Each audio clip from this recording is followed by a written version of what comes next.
더 이상 아이들이 희생되지 않도록 우리 아이들을 위한 희망의 목소리가 되어주세요. 당신의 관심과 신고로 아이들을 지킬 수 있습니다. 당신이 희망의 목소리가 되어주세요. 안녕하세요. 아나운서 김민지입니다. 어린 시절 당한 학대의 기억은 평생 씻을 수 없는 상처로 남게 되는데요. 아동학대에 대한 처벌은 강화되고 우리의 공부는 커가는데도 해마다 아동학대는 사라지지 않고 있습니다. 2020년 집계된 전체 신고 접수 건수는 총 42,251건으로 전년 대비 약 2.1% 증가했습니다. 이 중 아동학대 의심 사례는 38,929건으로 전체 신고 접수의 92.1%로 나타났습니다.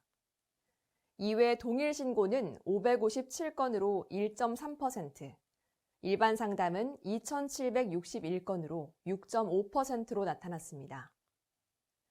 학대 행위자와 피해 아동과의 관계는 부모에 의한 학대 신고가 25,380건, 82.1%로 가장 많이 발생했습니다. 학대 가해자가 82.1%가 부모라는 사실 알고 계셨나요? 가장 안전하고 따뜻하게 보호받아야 할 공간에서 은밀하고도 잔혹하게 벌어지는 아동학대. 우리 아이들을 지키기 위해서는 모두의 세심한 관심과 신속한 신고가 절실하게 필요합니다. 이번 시간에는 아동학대의 정의와 유형에 대해 살펴보고 아동학대 관련법인 아동복지법과 아동학대 처벌법에 대해 살펴보도록 하겠습니다. 아동학대란 보호자를 포함한 성인이 아동의 건강 또는 복지를 해치거나 정상적인 발달을 저해할 수 있는 신체적, 정신적, 성적 폭력이나 가혹행위를 하는 것, 아동의 보호자가 아동을 유기하거나 방임하는 것을 말합니다. 여기서 아동이란 18세 미만의 사람을 의미하고 보호자란 친권자, 후견인, 아동을 보호, 양육, 교육하거나 그러한 의무가 있는 자 또는 업무, 고용 등의 관계로 사실상 아동을 보호, 감독하는 자를 말합니다. 아동학대 행위자란 아동학대 범죄를 범한 사람 및 그 공범을 의미하므로 아동학대 범죄를 직접 범한 자가 아니라 그를 교사, 방조한 자도 아동학대 행위자에 해당합니다. 아동학대는 크게 신체학대, 정서학대, 성학대, 방임으로 나눌 수 있으며 이 학대들이 복합적으로 발생하는 중복학대도 발생할 수 있습니다. 신체학대는 보호자를 포함한 성인이 아동의 신체의 건강 및 발달을 해치거나 정상적 발달을 저해할 가능성이 있는 모든 신체적 폭력이나 가혹행위를 말합니다. 정서학대는 보호자를 포함한 성인이 아동에게 행하는 언어적 모욕, 정서적 위협, 감금이나 억제, 기타 가학적인 행위를 말하며 언어적, 정신적, 심리적 학대라고도 합니다. 성학대란 보호자를 포함한 성인으로 18세 미만의 아동의 정상적인 성적 발달을 저해하는 모든 성적 행위를 말합니다. 방임이란 보호자가 아동에게 위험한 환경에 처하게 하거나 아동에게 필요한 의식주, 의무교육, 의료적 조치 등을 제공하지 않는 행위를 말하며 유기란 보호자가 아동을 보호하지 않고 버리는 행위를 말합니다. 아동에게 신체적, 정서적, 성적으로 학대를 하거나 방임한 사람은 각 행위에 따라 처벌을 받게 됩니다. 특히 상습적으로 아동을 학대하고 살해 또는 치사죄 및 아동학대 중상해죄를 범한 사람은 그 죄에서 정한 형의 2분의 1까지 가중됩니다. 아동학대 처벌법에 따르면 아동학대가 발생한 것을 알게 되거나 의심이 되는 경우에는 누구든지 신고를 할 수 있는데요. 아동학대인 걸 알면서도 방치하는 것을 막기 위해 법적으로 신고의 의무를 부여한 아동학대 신고 의무자가 있습니다. 직무상 아동들을 밀접하게 관찰할 수 있는 아동학대 신고 의무자는 초중고교 직원, 의료인, 아이 돌보미, 보육교직원, 아동복지시설 종사자, 장애인 복지시설 종사자 등이 포함됩니다. 만약 정당한 사유 없이 신고 의무를 불이행할 경우 1,000만 원 이하의 과태료가 부과되는데요. 아동학대 예방을 위해서는 이러한 신고 의무자 직군뿐만 아니라 모든 국민의 관심과 신고가 꼭 필요합니다. 아동학대는 아동의 건강한 성장과 발달을 저해하는 행위로 피해 아동뿐만 아니라 사회 전반에 걸쳐 심각한 폐해를 초래하고 있습니다.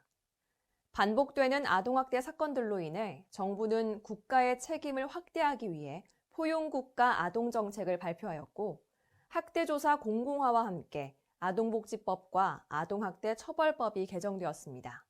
주요 개정 사항에 대해서 알아보겠습니다. 그간 아동학대 현장에서 제기되어 온 문제점들을 보완하고 아동학대의 예방과 재발 방지를 위한 법적 토대를 마련하였습니다. 신설된 아동학대 처벌법 제11조 제7항에 의거 아동학대 신고가 접수될 경우 경찰관과 아동학대 전담 공무원은 상호 동행 출동을 원칙으로 하며 동행 출동이 이루어지지 않은 경우에는 조사 정보를 상세히 공유해야 합니다. 현장 출입 범위도 기존 신고된 현장에서 피해 아동을 보호하기 위해 필요한 장소로 확대되었으며 학대 행위자의 현장 조사 거부 시 불응 방해에 대한 과태료가 500만 원에서 1천만 원으로 상향되어 현장 조사 이행력이 강화되었습니다. 또 아동보호 전문기관이 심층 사례관리 전문기관으로 전환되어 사례관리를 주도하면서 가족기능 회복 지원 및 재학대 방지 기능이 강화되었습니다. 이 밖에도 위기 아동을 조기에 발견하기 위한 노력들이 학교와 지자체를 통해 실시되고 있습니다. 코로나19 시기 비대면 학교 예비 소집을 실시하여 아동의 소재, 안전 점검 및 입학 단계, 출석 확인을 통한 이중 점검을 실시하고 있고, 교육복지사 등을 통해 방학 기간 및 신학기 모니터링, 가정 방문 등을 실시하여 위기아동 적극 발굴 및 지원을 실시하고 있습니다. 위기아동 조기 발견 활성화도 추진되고 있는데요. 이 아동 행복 지원 시스템을 통해 위기아동 가정 방문을 분기별로 실시하고 방문 인력인 공무원 대상으로 신고 요령을 교육하고 있습니다. 이번 시간에는 아동학대의 개념과 유형, 개정된 아동학대 관련법 등에 대해서 알아봤는데요. 점점 늘어나고 잔혹해지는 아동학대를 조기 발견하고 자신의 피해를 신고하기 어려운 아이들을 지키기 위해서는 우리 모두의 관심과 신고가 필요합니다.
지난 시간엔 아동학대의 정의와 유형에 대해 간략히 알아보고 개정된 아동학대 관련 법령과 새로 도입된 즉각 분리제도 등에 대해서 이야기해봤는데요. 이번 시간은 아동학대의 유형과 주요 사례에 대해 구체적으로 살펴보고 아동학대를 당하고 있는 피해 아동이 보이는 징후는 어떤 것들이 있는지 알아보겠습니다. 아동학대는 보호자를 포함한 성인이 아동의 건강 또는 복지를 해치거나 정상적인 발달을 저해할 수 있는 신체적, 정신적, 성적 폭력이나 가혹행위를 하는 행위, 또 아동에 대해 적절한 보호를 제공하지 않고 유기 방임하는 행위라고 지난 시간에 알아봤습니다. 아동학대는 이렇게 신체학대, 정서학대, 성학대, 방임 및 유기 등으로 나뉠 수 있는데요. 좀 더 자세히 알아보겠습니다. 먼저 신체학대에 대해 살펴보면 신체학대는 아동에게 신체적인 손상을 입히거나 정상적 발달을 해치거나 해칠 위험이 있는 모든 행위를 말합니다. 손, 발로 때리고 꼬집고 물어뜯는 행위, 조르고 비트는 행위, 핥히는 행위, 도구나 완력을 사용하여 신체를 가해하는 행위 등 직접적으로 신체에 손상을 입히는 행위와 신체에 유해한 물질로 신체를 가해하는 행위도 포함됩니다.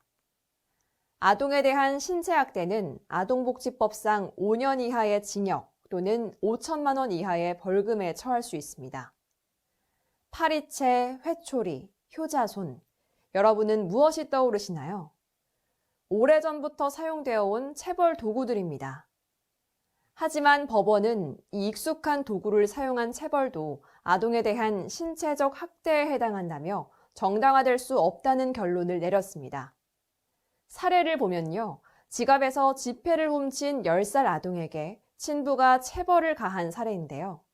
아이의 아버지는 화를 참지 못하고 파리채로 아이의 허벅지와 팔을 10회 정도 때렸습니다. 이에 대해 법원은 징역 6개월에 집행유예 1년을 선고했습니다. 경미하고 익숙한 체벌이라도 중대한 상해나 사망에 이르는 결과로 이어진 사례가 적지 않다고 보고 신체학대에 대해 더욱 민감하게 반응해야 한다고 판결한 것입니다. 이 외에도 주거지 베란다에 소변을 보고 장난을 치고 있는 3세 아동을 발로 차서 얼굴 부위에 멍이 들게 한 계모에게 징역 6개월에 집행유예 1년을 선고한 바 있습니다. 신체학대의 유형과 사례들을 살펴보았는데요. 그럼 피해를 당하고 있는 아동들의 의심 징후에는 어떤 것들이 있는지 살펴보겠습니다. 일반적으로 관찰 가능한 아동학대의 반응들이 있다고 합니다. 먼저 신체적 반응을 살펴보면 신체학대의 경우 설명하기 어려운 신체적 상흔, 발생과 회복의 시간차가 있는 상처, 사용된 도구의 모양이 그대로 나타나는 상처, 손바닥, 발바닥, 등, 엉덩이에 담뱃불 자국, 양말 모양, 장갑 모양, 도넛 모양의 상처, 뜨거운 물에 잠겨서 생긴 화상 자국, 팔, 다리, 목 등의 묶은 줄 자국의 화상, 겨드랑이나 팔뚝 안쪽, 허벅지 안쪽처럼 다치기 어려운 부위의 상처, 반복적으로 긁힌 상처가 보일 경우 신체학대를 당하고 있을 수 있으므로 지나치지 말고 신고해야 합니다. 또 행동으로도 징후가 나타나는데요. 다음에 징후를 보이는 아동은 각별히 관심을 가지고 지켜봐 주시기 바랍니다. 신체학대 피해를 입은 아동은 어른과의 접촉을 회피하고 다른 아동이 울 때 공포를 나타내거나 극단적으로 공격적이거나 위축된 모습을 보이는 경우가 많습니다. 또 부모에 대한 두려움을 나타내고 집에 가는 것을 두려워하는 경우, 위험에 대해 지속적인 경계를 보이는 경우 신체학대를 당하고 있을 가능성이 있으니 관심을 갖고 살펴봐 주시기 바랍니다. 정서학대란 보호자를 포함한 성인이 아동에게 행하는 언어적 모욕, 정서적 위협, 감금, 억제, 신체 상흔에 의한 두려움, 기타 가학적인 행위를 말하며 언어적, 정신적, 심리적 학대라고도 합니다. 아동에게 직접적인 폭력을 가하지 않아도 아동의 정서를 불안하게 하거나 고립감이나 공포감, 소외감, 모멸감을 주게 하는 일체 행위는 아동에 대한 정서적 학대 행위에 해당할 수 있습니다. 조금 더 구체적으로 살펴보면 아동에게 원망적, 거부적, 적대적 또는 경멸적인 언어폭력, 잠을 재우지 않는 것, 벌거벗겨 내쫓는 행위, 형제나 친구 등과 비교, 차별, 편애하는 행위, 가족 내에서 왕따시키는 행위, 또 아동이 가정폭력을 목격하도록 하는 행위, 아동을 시설에 버리겠다고 위협하거나 짐을 싸서 쫓아내는 행위, 미성년자 출입금지 업소에 아동을 데리고 다니는 행위, 아동의 정서 발달 및 연령상 감당하기 어려운 것을 강요하는 행위, 즉 돈을 벌어오라고 시키거나 과도한 과업이나 행동을 요구하는 것, 보호자의 종교 행위를 강요하는 것, 다른 아동을 학대하도록 강요하는 행위도 정서학대에 포함됩니다. 정서학대는 신체학대와 마찬가지로 아동복지법상 5년 이하의 징역 또는 5천만 원 이하의 벌금에 처할 수 있습니다. 부모들이 습관처럼 뱉는 이와 같은 말들도 아동에게는 큰 상처가 됩니다. 어떤 말들은 그것이 실제로 행해지지 않는 말이라 해도 아동의 발달에 부정적인 영향을 미칠 수 있습니다. 최근 법원 사례를 보면 8세 아동이 휴대전화를 여러 번 잃어버린 경험이 있다는 이유로 잃어버렸다가 다시 찾은 휴대전화를 아동이 보는 앞에서 망치로 깨뜨린 행위를 정서학대로 보았고, 부모가 아동에게 준 음료수를 마시지 않았다고 잠옷 차림과 맨발로 집 밖으로 내쫓아 1시간 방치한 행위도 모두 정서학대로 판단했습니다. 다음 사례는 학습 강요 사례인데요. 고3 수험생인 A군, 초등학생 때부터 하루에 16시간 앉혀두고 공부시키고 성적이 떨어지면 때리거나 밥을 굶기기도 하였습니다. 1등만을 강요하는 엄마가 무서워 A군은 모의고사 성적표를 위조하기도 하였는데요. 어머니가 성적표 위조를 알게 될까 두려워 어머니를 살해한 사건이 있었습니다. 그럼 정서학대를 당하고 있는 아동은 어떤 의심 징후들이 있을까요? 정서학대를 당한 아동의 경우 발달 지연이나 성장장애, 신체 발달이 늦어질 수도 있습니다.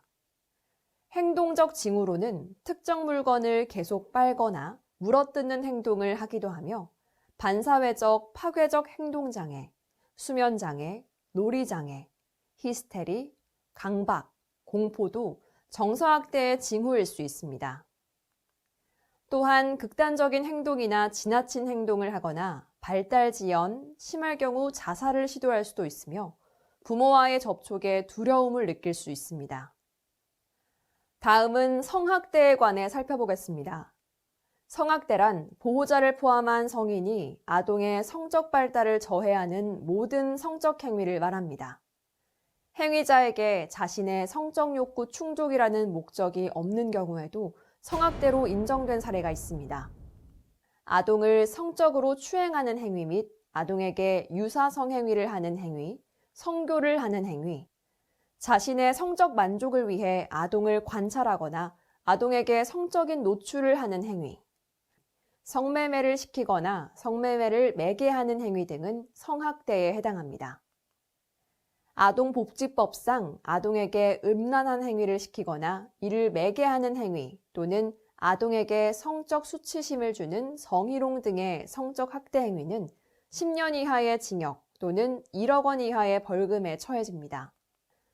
최근 법원은 4세의 아동에게 자위 행위를 지켜보게 한 친부에 대해 피해 아동의 심리적 성장과 성적 정체성 형성에 부정적인 영향을 미칠 것으로 보고 징역 4년에 80시간의 성폭력 치료 프로그램 이수를 명한 바 있습니다. 성학대 피해 아동은 어떤 의심 징후들이 있는지 살펴보겠습니다. 성학대를 당한 아동의 신체적 징후의 경우 걷거나 앉는 것을 어려워할 수 있습니다. 또 찢어지고 피로 얼룩진 속옷, 회음부의 동통과 가려움, 생식기에 생긴 상처, 긁힌 자국, 회음부, 질, 항문 부위의 출혈이나 멍, 항문 손상, 10대 이전의 성병 감염, 임신 역시 성학대의 반응으로 의심할 수 있습니다. 행동적 징후를 살펴보면 성학대 피해를 입은 아동은 나이에 맞지 않는 성적 행동을 하거나 또래들보다 해박하고 조숙한 성지식을 가지고 있고 성적인 묘사를 하는 그림을 그리기도 합니다. 또한 비행이나 가출을 하려고 하고 우울, 불안 증세를 보이며 저조한 학습 수행을 보이는 등 피해가 나타날 수 있으니 주변에 지속적인 관심이 필요합니다. 다음은 방임에 대해 살펴보겠습니다. 방임은 보호자가 아동을 위험한 환경에 처하게 하거나 아동에게 필요한 의식주, 의무교육, 의료적 조치 등을 제공하지 않는 행위를 말하며 유기란 보호자가 아동을 보호하지 않고 버리는 행위를 말합니다. 자신의 보호 감독을 받는 아동을 유기하거나 의식주를 포함한 기본적 보호, 양육, 치료 및 교육을 소홀히 하는 방임 행위는 아동복지법상 5년 이하의 징역 또는 5천만 원 이하의 벌금에 처할 수 있습니다. 방임에는 물리적 방임, 교육적 방임, 의료적 방임이 있습니다. 물리적 방임은 기본적인 의식주를 제공하지 않는 행위, 불결한 환경에 아동을 방치하는 행위, 보호자가 아동을 가정 내에 두고 가출한 경우가 있습니다.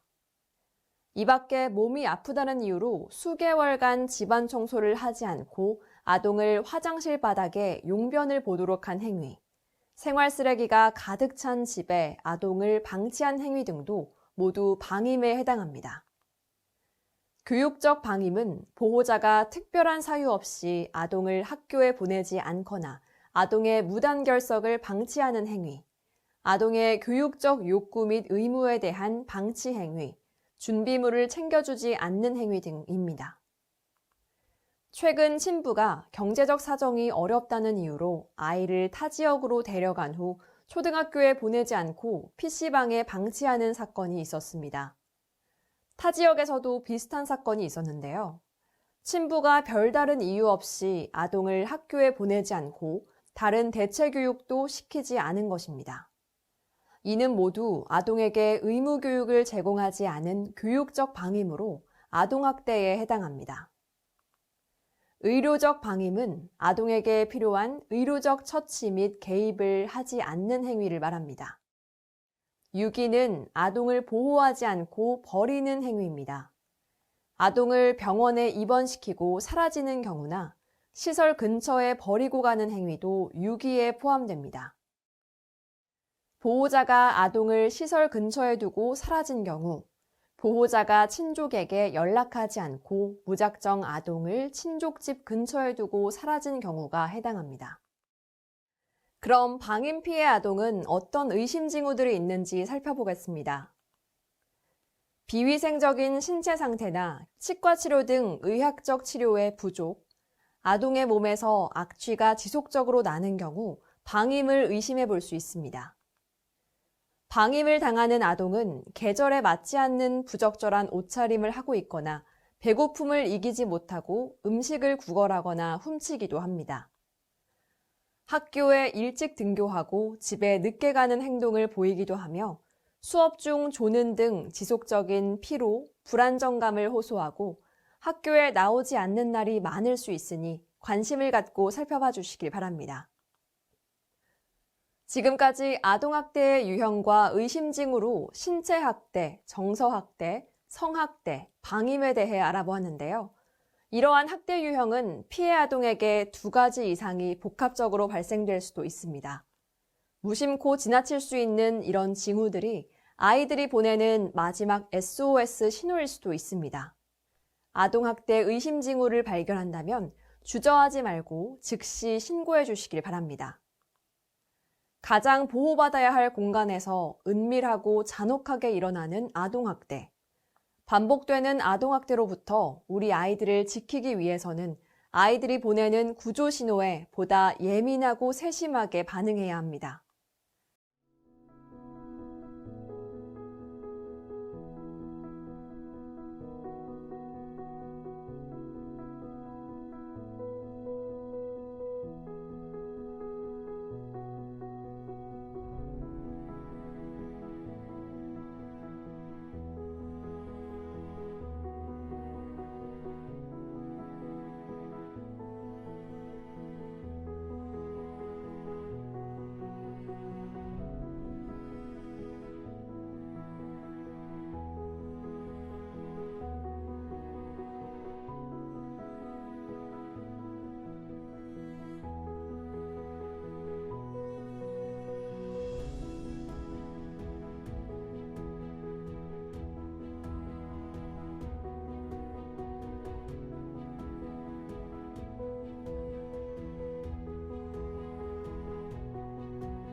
누구든지 아동학대 범죄를 알게 된 경우나 의심이 있는 경우에는 시군구 또는 수사기관에 신고할 수 있습니다.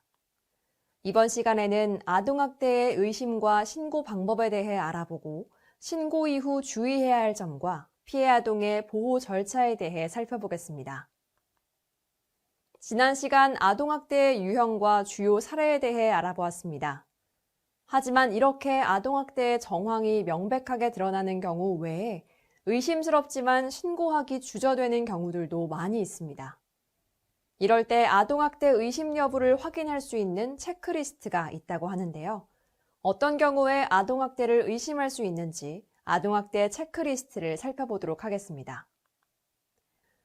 아동에게 사고로 보이기에는 미심적인 멍이나 상처가 발생할 경우, 상처 및 상흔에 대한 아동 혹은 보호자의 설명이 불명확할 경우, 보호자가 아동이 매를 맞고 자라야 한다는 생각을 갖고 있거나 체벌을 사용할 경우 신체적 학대를 의심할 수 있습니다. 또 아동이 보호자에게 언어적, 정서적 위협을 당하고 아동이 보호자에게 감금, 억제, 기타 가학적인 행위를 당한다면 정서적 학대를 의심할 수 있으며 기아, 영양실조, 적절하지 못한 영양 섭취를 보이고 계절에 맞지 않는 옷, 청결하지 못한 외모를 보이거나 불결한 환경, 위험한 상태로부터 아동이 보호되지 않고 방치되고 있을 때 방임을 당하고 있을 가능성이 있습니다. 성질환이 있거나 임신 등의 신체적 흔적이 보이는 경우, 나이에 맞지 않는 성적 행동 및 해박하고 조숙한 성지식을 보일 경우 성학대를 당하고 있는 것은 아닌지 의심해 봐야 합니다. 자주 결석하거나 결석에 대한 사유가 불명확할 때 아동에게 필요한 의료적 처치 혹은 예방접종을 실시하지 않을 때도 아동학대를 당하고 있는 것은 아닌지 관심을 갖고 지켜보아야 하며 아동이 보호자에 대한 거부감과 두려움을 보이고 집이나 보호기관으로 돌아가는 것을 두려워하는 경우 역시 아동학대의 징후로 볼 수 있습니다. 또 아동이 매우 공격적이거나 위축된 모습 등 극단적인 행동을 할 때도 아동학대를 의심할 수 있습니다. 이 중 한 개라도 체크된 경우에는 아동학대의 가능성이 있으니 주저하지 말고 신고해 주시기 바랍니다. 그럼 위와 같은 의심 징후가 있을 경우 아동학대 신고는 어떻게 해야 할까요? 아동학대 의심 신고를 할 때는 피해 아동의 현재 상황, 아동학대 의심 상황, 피해 아동 인적 사항, 아동학대 행위자 관련 사항, 신고자 관련 사항 등을 구체적으로 알려주어야 합니다. 또 신고를 하실 때는 아동학대의 유형, 정도, 심각성, 발생 빈도, 지속성, 최근 발생한 아동학대의 상황 등 구체적인 내용을 알려주시고 가정이나 집단 내에 다른 피해 아동이 있는지, 학대 행위 의심자의 심신 상태, 현재 상황 등 가능한 많은 정보를 제공하는 것이 좋습니다. 하지만 아동이나 학대 행위자의 정보를 파악하지 못하더라도 신고할 수 있으며 학대 의심 징후가 보인다면 정보의 부족이나 설마 하는 생각으로 망설이기보다는 적극적인 신고로 아동의 안전과 생명을 보호해야 합니다. 만약 신고자의 이름이나 연락처를 알리고 싶지 않을 경우에는 익명으로도 신고할 수 있으며 전화가 부담스러울 경우엔 문자로도 신고가 가능합니다. 신고는 국번 없이 112로 하셔도 되고 휴대전화 애플리케이션 아이지킴콜 앱을 통해서도 신고가 가능합니다. 아동학대 신고 시에도 주의해야 할 사항들이 있습니다. 가능하면 학대 증거 사진을 확보하고 아동이 불안해하지 않도록 아동을 일상적으로 대하는 것이 중요합니다.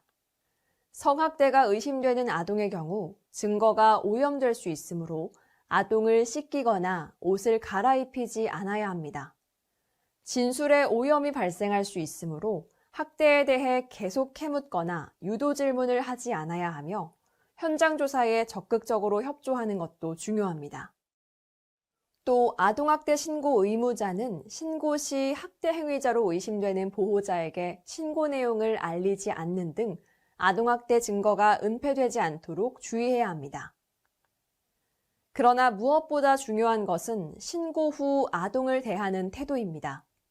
신고 전과 동일한 태도로 아동을 대하고 아동의 욕구에 민감하게 반응하며 존중과 이해로 대하도록 노력해야 합니다.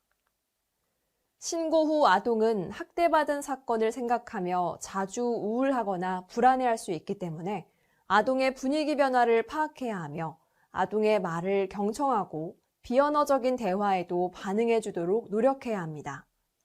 무엇보다 학대받은 것이 아동의 잘못이 아님을 확인시켜 주어야 합니다. 신고자는 신고 후에 신고 내용과 학대 피해 의심 상황에 대한 조사를 받게 될 수도 있는데요.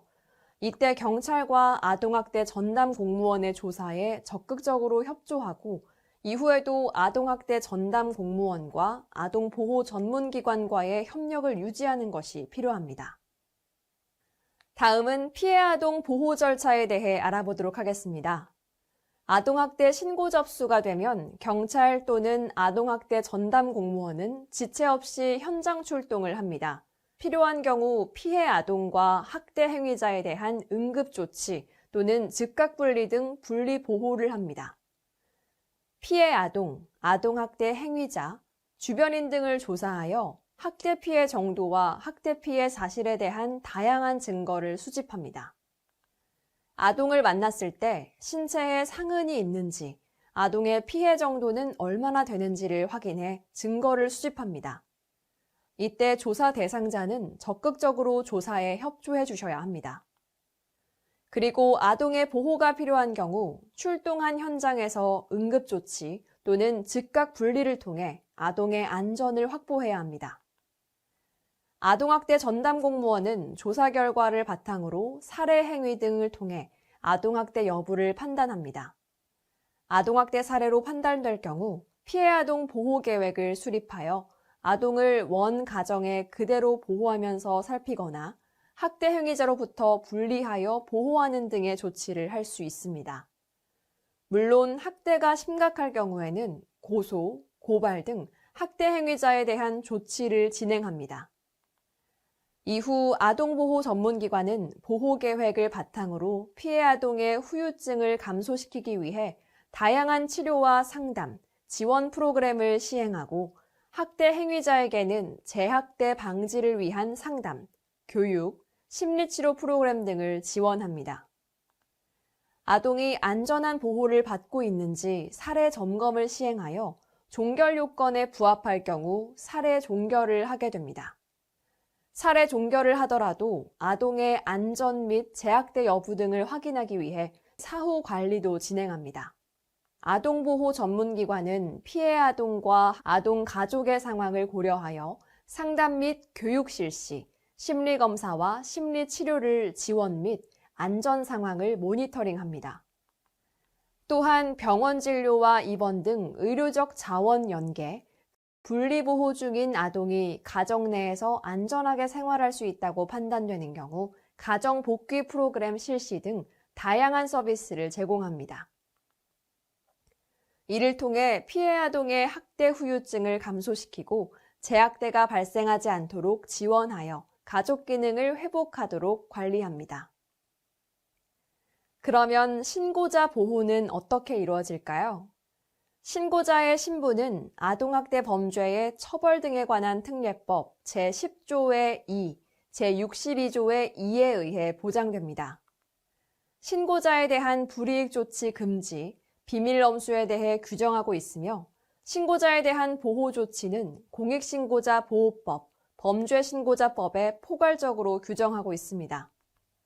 신고자의 인적사항 또는 신고자임을 미루어 알 수 있는 사실을 다른 사람에게 알려주거나 공개 또는 보도한 자는 3년 이하의 징역이나 5년 이하의 자격정지 또는 3천만 원 이하의 벌금에 처해집니다. 또 신고자를 파면, 해임, 해고 등 신분상실 조치를 한 자는 2년 이하의 징역 또는 2천만 원 이하의 벌금에 처하고 징계, 신고자를 전보, 평가차별, 교육기회 취소, 집단 따돌림, 부당감사, 주의 대상자 명단 작성 등 불이익을 준 자는 1년 이하의 징역 또는 1천만 원 이하의 벌금에 처해집니다. 신고자는 수사나 재판 과정에서 신고자의 인적사항을 기재하지 아니하고 가명으로 조서를 작성할 수 있으며 신고자가 보복을 당할 우려가 있는 경우에는 시설보호, 신변경호, 참고인 또는 증인 출석 귀가 시 동행, 주거에 대한 주기적 순찰 등 신변안전 조치를 받을 수 있습니다.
이번 시간에는 아동학대 체크리스트, 신고 방법, 아동학대 신고 시 주의사항, 피해 아동 보호 절차, 신고자 보호, 아동학대에 대한 편견에 대해서 알아보았습니다.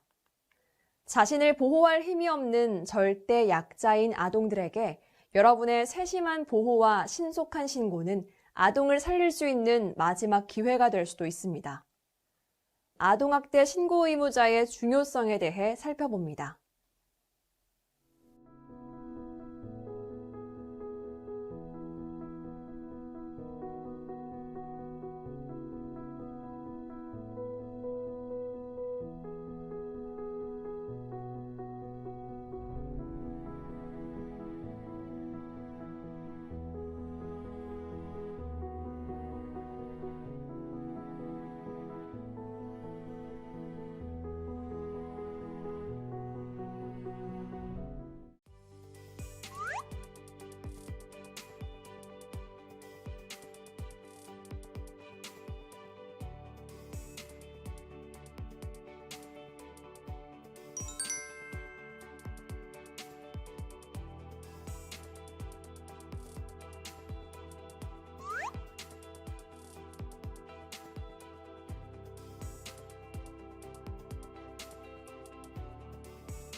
세 장의 메모가 구한 아이. 2021년 1월 1일 미국 플로리다주 올랜도의 한 레스토랑. 한 가족이 식사를 하러 옵니다. 부부는 자신들과 4살 된 딸아이가 먹을 음식만 주문하고 11살 된 아들이 먹을 것은 시키지 않았습니다. 각기 자기 접시에 음식을 먹고 있는 부부, 4살 딸. 마스크를 쓴 채 혼자 아무것도 먹지 않고 있는 소년. 미심쩍은 표정으로 이 가족의 모습을 보는 매니저. 학대받은 아이라는 직감이 든 매니저는 종이에 괜찮니? 라고 적은 뒤 부모가 한눈을 파는 사이 소년에게 내밀었습니다. 쪽지를 본 소년은 괜찮다고 고개를 끄덕였습니다. 하지만 매니저는 미심쩍은 느낌을 떨칠 수 없었습니다. 도와달라는 소년의 반응을 확인한 매니저는 쪽지에 OK라고 쓴 후 즉시 경찰에 신고했습니다. 즉시 출동한 경찰은 아이의 양부와 친모를 체포했습니다.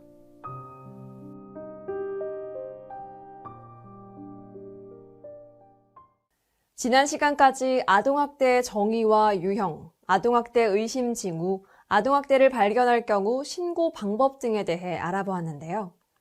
이번엔 아동학대 현황을 살펴보고 신고 의무 이행의 중요성에 대해 짚어보도록 하겠습니다.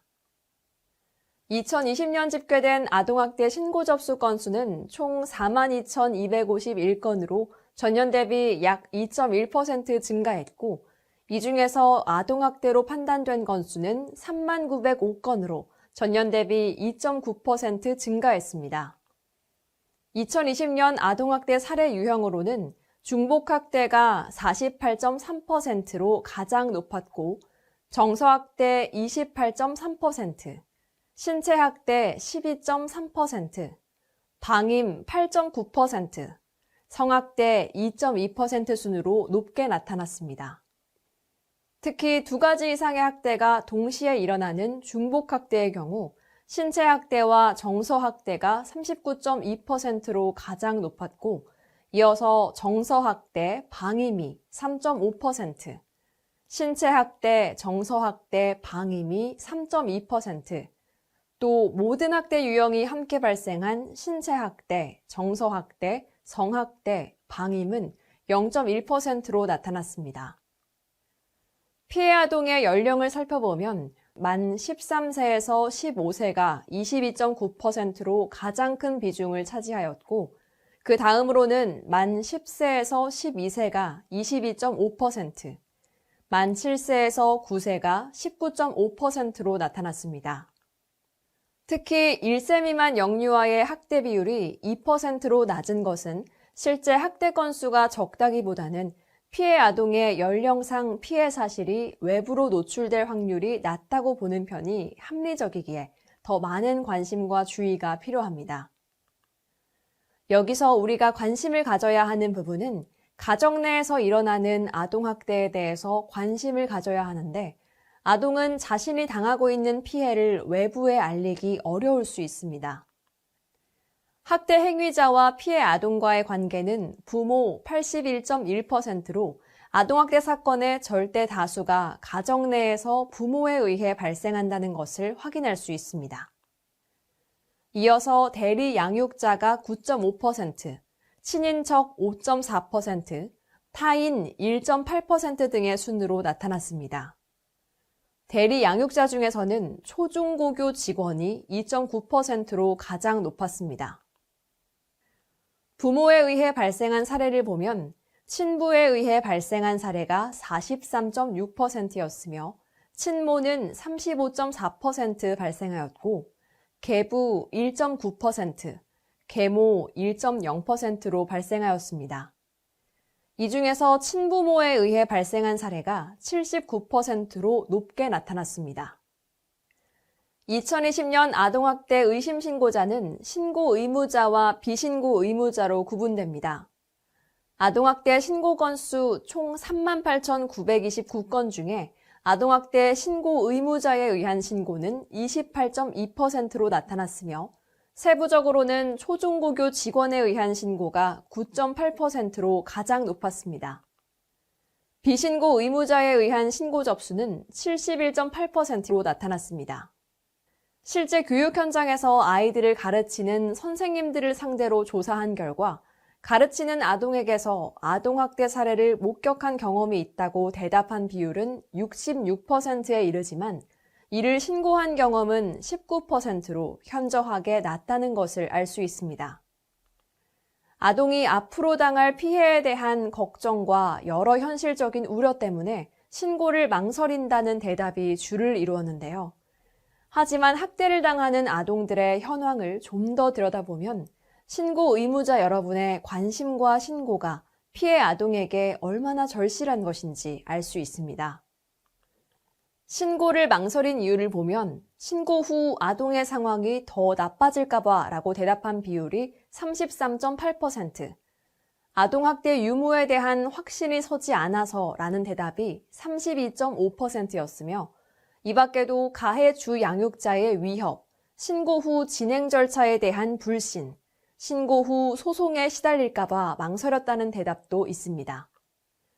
특히 25개 직군의 아동학대 신고 의무자는 직무를 수행하면서 아동학대를 알게 되었거나 아동학대 의심이 있는 경우 즉시 신고해야 합니다.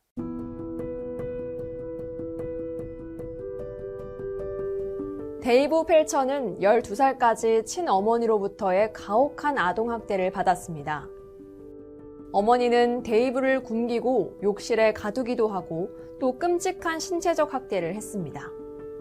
배고픔을 이기지 못한 데이브는 학교 친구들의 음식을 훔쳐 먹다 친구들의 따돌림을 당하기도 했습니다. 이를 이상하게 여긴 선생님의 신고로 학교로 소환되기도 한 데이브의 엄마. 하지만 그때마다 완벽한 연기로 데이브의 어머니는 사건을 무마합니다.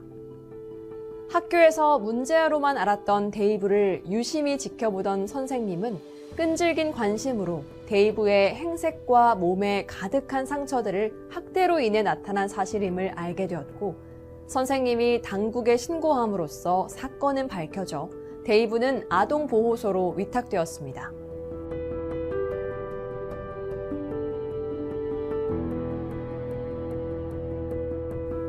이후 위탁 가정에서 새로운 삶을 시작한 데이브는 18살에 미 공군에 입대하여 걸프전에 참전하여 무공을 세우기도 했습니다.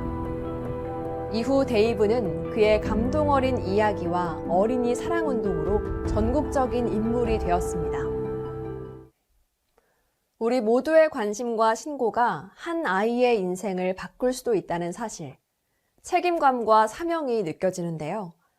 그런데 만약 이런 의무가 있는 신고 의무자가 아동학대를 저지르면 어떻게 될까요?